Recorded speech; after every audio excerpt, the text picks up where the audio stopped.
The following story was told by Leslie, a writer and mental health advocate from Mental Health Connecticut's Write On program. This story is raw, personal, and may contain language not suitable for younger listeners. Today, I'm going to be sharing with you guys some recently discovered truths around my mental health. I'm going to touch on its connections to my mom, and my hopes are that by telling this piece of my story, I'll encourage others to evaluate themselves and to recognize that happiness is worth seeking. I hope to challenge some fears derived from stigma and the notion that we end up like our parents. It's not going to be easy to admit my imperfections. It would be so much easier to lie. I got pretty used to doing so. Hell, the word lie is even in my name, Leslie. Leslie. Leslie. Let's lie? Let's lie? No. Not this time. But if I do, in fact, tell you the truth, will you like me? Will you still respect me? In November, I was holding myself up like spaghetti that was left on the stove overnight. Things were slowing down. I just finished college, graduating with a Bachelor of Science in Mechanical Engineering from Florida State. Go Noles! And I had finished not my first, but my second 1,000-mile move across the country. I was half a year settled into my first full-time job, and I had a fluffy dog, an overfurnished home with newly acquired heirlooms that I had spent the previous 6 months sifting through.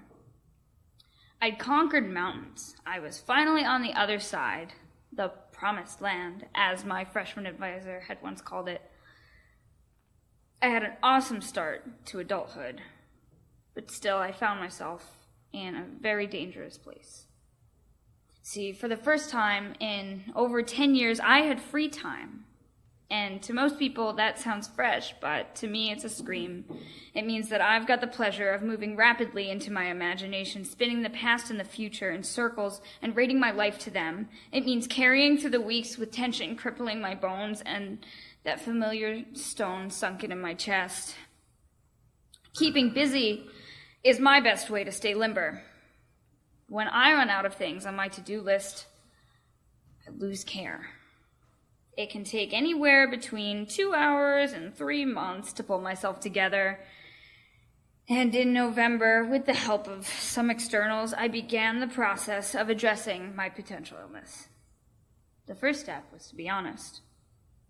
I had to admit that I had a problem. I didn't have a support system. I had to force myself to seek help. This was hard because I've spent 10 years wrapped up by these stigmas that are related to the fact that my mom was killed by the voices in her head. I was a preteen when Mom lost her shit. She didn't realize it was happening. We didn't either at first. But by the summer of 2006, Sandy was a different person. She spent more and more time with delusions, and once we realized that it was just a mental illness, I didn't really understand why she was resistant to treatment. The day she was institutionalized, I tried to convince her to go voluntarily. I had no experience with debate, but my argument was that if I broke my leg, I would go to the hospital. No questions asked. Why was this any different? I watched it resonate in her eyes until another plane flew over and we had to stop talking because they could hear us. It wasn't safe. 12 years later, I find myself in a different boat with the same ocean. Like Mom, I'm resistant to psychiatric care. The medical side effects of psychotropic drugs are no joke, and I've been afraid to let part of myself go. But in November, it was the worst that it had ever been. So I started with therapy. I had to be honest. And I started questioning the derivatives and validity of my thoughts, my emotions. I tried to sort them, guess if the more potential parent is myself or some external disease. I was looking for patterns, some root cause. I found that removing myself from my anxiety and depression is one of the hardest things that I've ever tried to do. It's even harder than getting an engineering degree. And I didn't think that was possible, right? But in the process, I realized that these ailments aren't some external force. They're part of my being. So that's why it's hard to let them go. There's something sweet about pain. I can't love without it. The conditions that I carry have driven me to resilience as well, and success in school and my career. I've grown to love building structure out of chaos. Sometimes it's the only thing that satisfies me anymore. I identify with chaos, and if I let it go, the challenge disappears. I become normal, and that's just boring. At the same time, I can't accept that I let myself carry a frantic state for such substantial amounts of time. I know that time is precious because it's here and then it's not. In November, I realized that I had been blaming my mental state on the memory of Mom hanging by her collar between the attic and the hallway. I blamed my father for his drunken raids, his nasty, spiteful attitude. The malicious tone does wonders. I could give all the fault in the world to my parents, or my friends, or God, or some TV show that I used to watch, but doing so is just making excuses for myself. They're not going to do anything about it. Ultimately, my well-being is my responsibility. So, it's time to challenge and rebuild myself. I've been learning more and more that the narrative I tell myself can dictate my attitude. I need to focus on staying honest, present, positive, malleable, and I think that writing and reading and setting deliverable goals has been helping me get there. Just as my thoughts can become my words can become my thoughts. This can be good or bad, depending on the tone in which I set.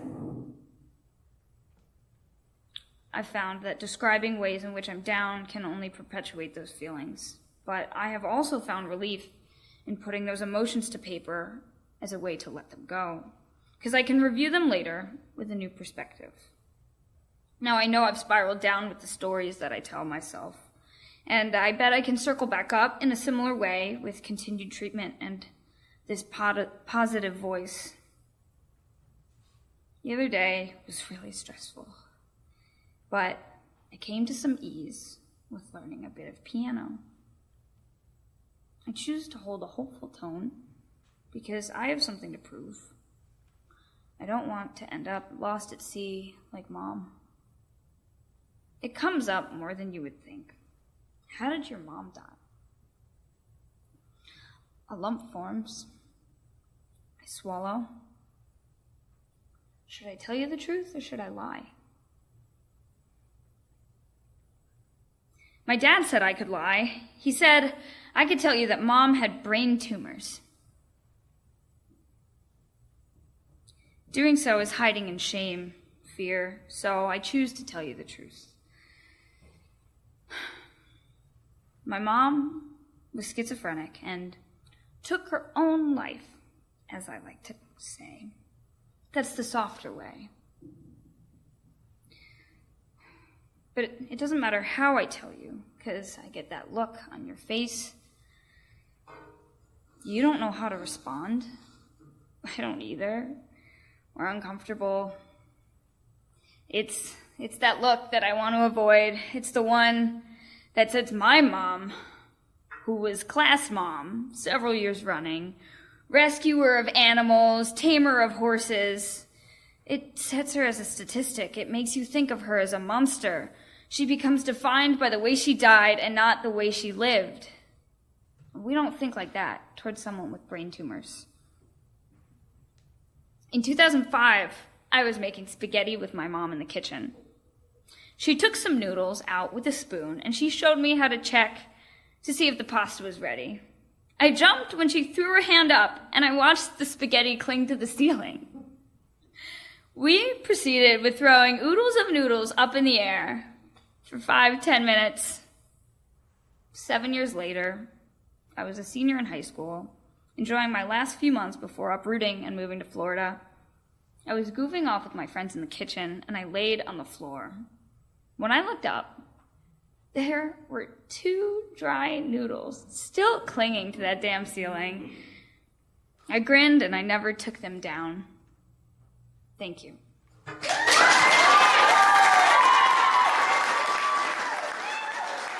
This story was recorded in front of a live audience at CT Improv's Theater in Hartford, Connecticut. Want to hear more young adults find their voice and speak their truth?